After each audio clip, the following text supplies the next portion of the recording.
Pendiri dinasti Abbasiyah yang sekaligus menjadi khalifah pertamanya adalah Abdullah As-Saffah bin Ali bin Abdullah bin Al-Abbas, atau lebih dikenal dengan Abdul Abbas As-Saffah. Daulah Abbasiyah atau Bani Abbasiyah merupakan kekhalifahan Islam ketiga yang berkuasa antara tahun 750 sampai 1258. Selain menjadi kekhalifahan yang paling lama memerintah, yaitu selama 5 abad, Abbasiyah juga berhasil menjadikan dunia Islam sebagai pusat pengetahuan dunia. Dinasti Abbasiyah resmi berdiri setelah memenangkan revolusi atas kekhalifahan Bani Umayyah pada tahun 750. Pendiri dinasti Abbasiyah yang sekaligus menjadi khalifah pertamanya adalah Abdullah As-Saffah bin Ali bin Abdullah bin Al-Abbas, atau lebih dikenal dengan Abdul Abbas As-Saffah. Daulah Abbasiyah atau Bani Abbasiyah merupakan kekhalifahan Islam ketiga yang berkuasa antara tahun 750 sampai 1258. Selain menjadi kekhalifahan yang paling lama memerintah, yaitu selama 5 abad, Abbasiyah juga berhasil menjadikan dunia Islam sebagai pusat pengetahuan dunia.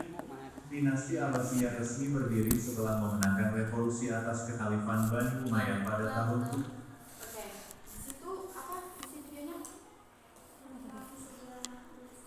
sejarah Abbasiyah, Bani Abbasiyah. Berarti pembelajaran kita pada hari ini adalah sejarah Abbasiyah. Nah, mohon kepada anak ibu, lihat dulu di samping atau di kiri gitu, atau di bawah ada sampah tidak? Bang Adi, sampahmu. Hadi sampahmu. Coba siapa, Cuk? Ambil aja. Walid istri.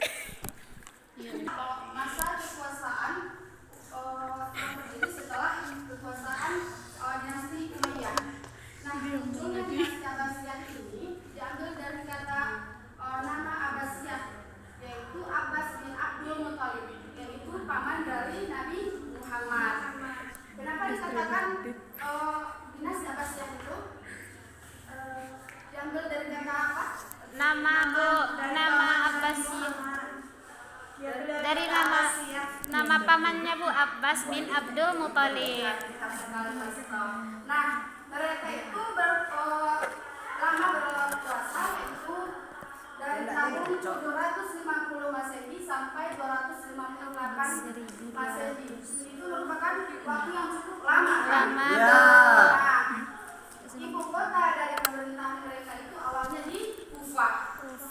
Namun ibu kotanya itu berpindah di Baghdad. Nah, kota Baghdad ini nantinya, kota Baghdad ini nanti jadi kota yang sangat terkenal karena jadi pusat ilmu pengetahuan dan peradaban Islam.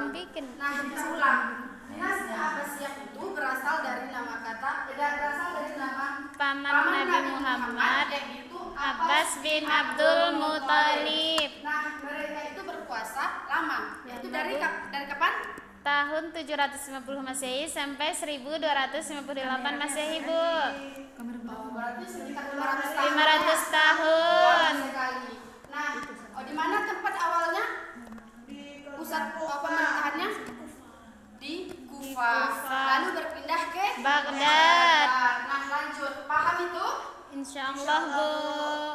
Paham ya? Lanjut. Nah, apa aja sih yang hebat dari dinasti Abbasiyah? Tentu itu yang menjadi pemikiran kita, kan? Iya, Bu. Nah, yang hebat dari dinasti Abbasiyah ini yang pertama adalah ilmu pengetahuan yang berkembang pesat. Nah, di zaman Abbasiyah banyak banget orang yang semangat belajar dan meneliti. Mereka nggak cuma belajar agama saja, tetapi juga belajar ilmu yang lain seperti matematika, kedokteran, kimia, fisika, Astronomi, dan filsafat. Nah, itu adalah salah satu kehebatan dari dinasti Abbasiyah. Abbasiyah, yaitu dari ilmu pengetahuan yang berkembang pesat. Lalu yang kedua adalah Baitul Hikmah. lanjut, yang kedua adalah munculnya banyak ilmuwan yang kokoh. Apa itu buku banyak bintang-bintangnya, Bu? Itu namanya kreasi yang baik. Biar ada bintang yang Munculnya banyak ilmuwan yang hebat. Nah, ilmuwan yang hebat ini yang pertama adalah Al-Khawarizmi, yaitu matematika, pelopor aljabar. Lalu ada Ibnu Sina yang merupakan ahli dari Kedokteran. Lalu ada Al-Farabi. Al-Farabi. Al-Kindi Al-Biruni. Masih banyak lagi. Ya, dan masih banyak lagi. Lalu kehebatan yang ketiga adalah dalam bidang Budaya dan sastra yang berkembang. kembang. Nah, ilmu sains sastra juga maju. Banyak puisi, cerita dan buku dituliskan di masa ini. Ada kisah yang terkenal dari udah, Pi. malam Nggak atau tahu. bagian nenek yang lahir dari masa-masa kejayaan Arab. Nah, lanjut. Itu ke ekonomi dan perdagangan. B. Karena letaknya yang strategis, tadi kan pusat pemerintahnya di Baghdad kan? Nah, di Baghdad ini letaknya sangat strategis. Nah, Baghdad ini adalah jadi kota dagang yang ramai, yaitu pedagang dari Cina, Afrika, bahkan Eropa. Ya. Nah, lalu yang kelima adalah pemerintahan Bertata rapi. Coba dibaca setik. Pemerintahan Abbasiyah lebih tertata daripada sebelumnya. Ada sistem birokrasi, pajak, dan pengaturan wilayah yang lebih jelas. Mereka juga memberi ruang untuk banyak orang dari berbagai suku dan bangsa buat hidup senang dalam pembangunan. Betul sekali. Terima kasih Hana. Nah, jadi ada lima kehebatan dinasti Abbasiyah. Nah, lanjut.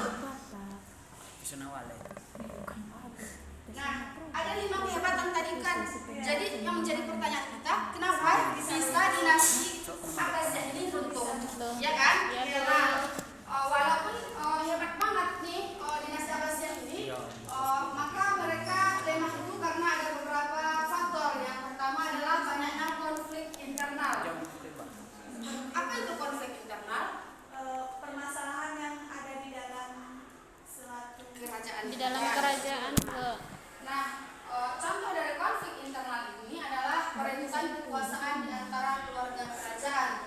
Lalu ada wilayahnya yang sangat luas, jadi susah dikontrol. Lalu munculnya banyak daerah yang pengen merdeka, misalnya dinasti Fatimiyah di Mesir. Lalu dan yang paling berat yaitu pada tahun 1258 Masehi, musnahnya Baghdad ini diserang oleh bangsa Mongol yang dipimpin oleh Hulagu Khalid. Serangan ini dipimpin Baghdad hancur total. Banyak buku-buku dan ilmu pengetahuan yang ikut musnah. Paham? Insyaallah Bu. Paham? Coba Hadi dibaca lagi. Tadi ada 5. Apa tadi dinasti Abbasiyah itu? Karena yang nggak paham kayaknya nggak paham. Dinasti Abbasiyah itu diambil dari nama paman Nabi Muhammad yaitu Abu Abbas As-Saffah. Lalu ada kenapa sih dinasti Abbasiyah ini bisa maju? Yaitu karena ada 5 faktor tadi. Dilihatkan dari, tolong dilihatkan lagi, dibaca. Hadi, yang pertama dibaca Hadi. Jadi gini ya, Pendidikan. setelah masa Enggak, ada 5 faktor tadi. Yang pertama, ilmu pengetahuan berkembang pesat. berarti ilmu pengetahuan yang berkembang pesat. Tidak Pesat. hanya belajar tentang agama kan, ada belajar tentang matematika, fisika, Kimia, kimia, biologi, filsafat. Nah, yang filsafat. kedua tadi munculnya banyak ilmuwan Yang yang hebat. hebat. Apa tadi ilmuwan yang hebat? Ada Dokter. berapa tokoh?